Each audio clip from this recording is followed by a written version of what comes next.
সকাল সকাল শাড়ি গয়না সব কিছু বের করে নিয়েছি। ভাবছো তো কোথায় যাব? আমি কোথাও যাব না, যাবে হচ্ছে মেয়ে। আজকে তো শনিবার, আর আগের দিন তোমাদেরকে বলেছিলাম মেয়ের এক্সাম আছে শনিবারে। তো এই যে মেয়ে ডান্স এক্সামের জন্য মেয়েকে রেডি করে দিয়েছি, গ্রিন শাড়ি রেড ব্লাউজ। কেমন লাগছে আমার মেয়েকে জানিও। এখন বাজে 12টা, মেয়ের কিন্তু এক্সামের টাইম হয়ে গেছে।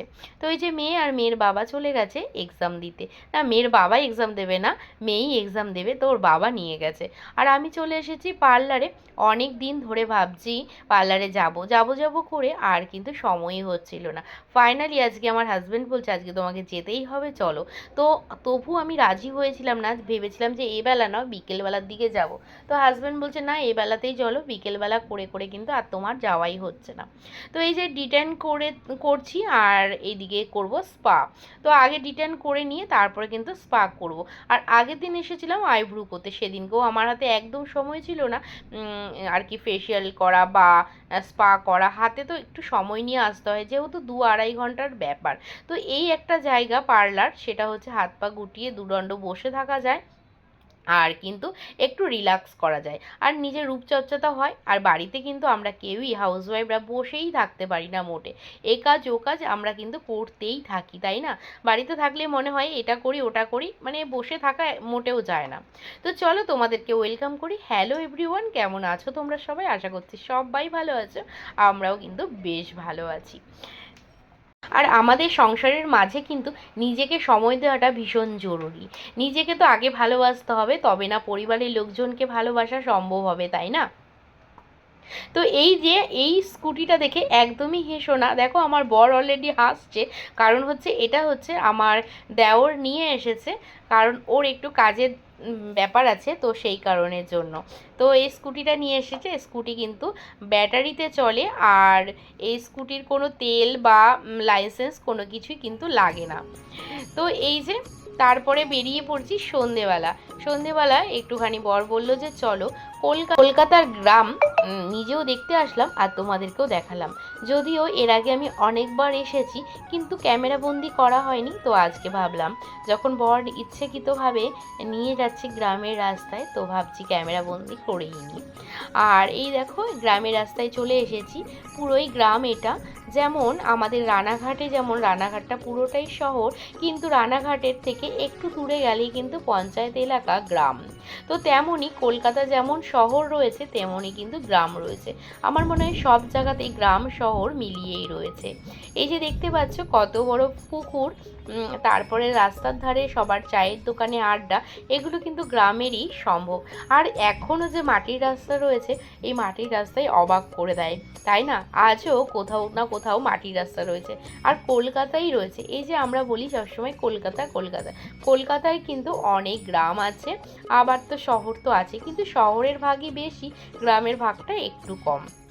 আর রাস্তায় ছিল প্রচুর ধুলো, যেহেতু মাটির রাস্তা, তার মধ্যে যাচ্ছে গাড়ি, বুঝতেই পারছো কি অবস্থা। সেই জন্য কিন্তু আমি একটুখানি মুখে ওড়না দিয়ে নিয়েছিলাম। গাড়িটা চলে যেতেই আবার ওড়নাটা সরিয়ে ফেললাম।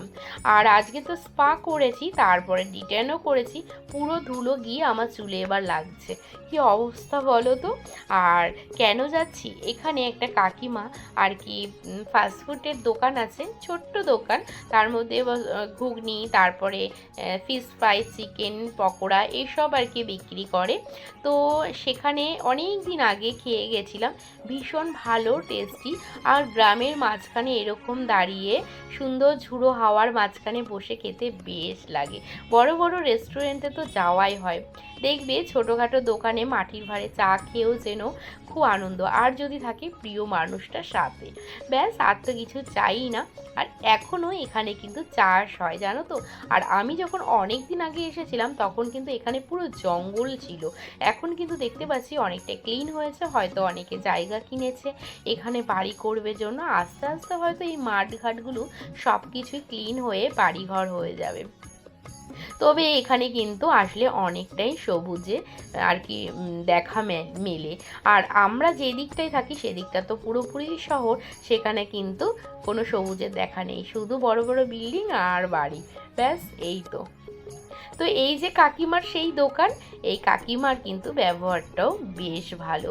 তো এই কাকিমার দোকান থেকে আমি খেয়ে নিয়েছিলাম ঘুগনি আর ফিশ বল, সাথে মেয়েদের জন্য নিয়ে এসেছি। কলকাতার গ্রামে চলে এসেছি বাড়ির দিকে।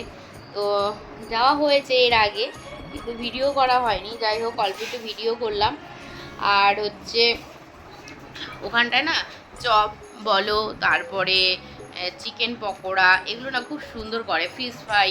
তো ওখানে গিয়ে খেতে বেশ ভালো লাগে মাঠের ধারে।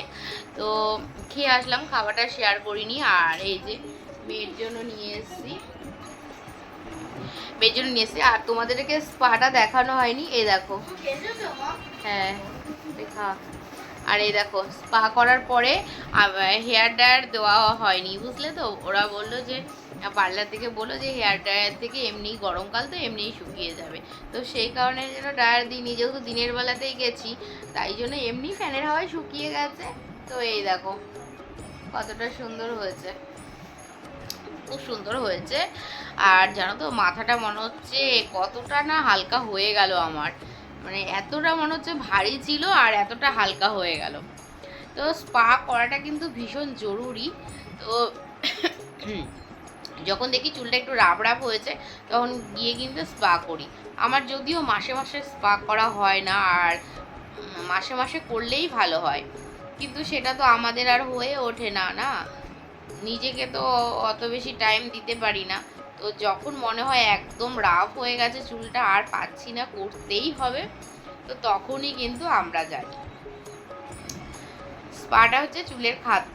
একটুখানি যদি না দিই তেল, স্পা, শ্যাম্পু, এগুলো চুল ভালো রাখার আর কি কৌশল, সেইগুলোকে অবলম্বন করে আমাদেরকে চলতে হবে, একটু হলেও চুল কমবে। তো ঠিক আছে, চলো। এই যে মেয়ের জন্য নিয়ে এসেছি চিকেন ললিপপ, ফিশ ফ্রাই আর হচ্ছে ফিশ বল। চলো মেয়ে খাচ্ছে, দেখাচ্ছি তোমাদের। ওই দেখো, এই যে কেমন খেতে, ঠিক আছে খা। বোনের জন্য রেখেছিস তো, ঠিক আছে। এখন বাজে রাত 10টা। তো দেখো বাইরের ওয়েদারটা, মেঘ চমকাচ্ছে আর হচ্ছে বৃষ্টি হচ্ছে, দেখতে পাচ্ছ, চমকাচ্ছে, বিদ্যুৎ চমকাচ্ছে, তাই তো দেখেছিস চারিদিকে। ওই পাশের লাইনটার মানে কারেন্ট নেই, ওই যে ওই পাশটায়। ও কি বাবা, শরীরটা পুরো ঠান্ডা হয়ে গেল তো, এসির থেকে বেশি ঠান্ডা। আর বাইরের ওয়েদারটা না এত ঠান্ডা করে দেয়, ঠান্ডা। ওই দেখো বৃষ্টি হচ্ছে, দেখেছো, আর দেখো মেঘ চমকাচ্ছে। আজকে হচ্ছে শনিবার কিন্তু, আর ওই দিকে মনে হয় কোনো একটা অনুষ্ঠান আজকে রয়েছে, ওই বাড়িটা।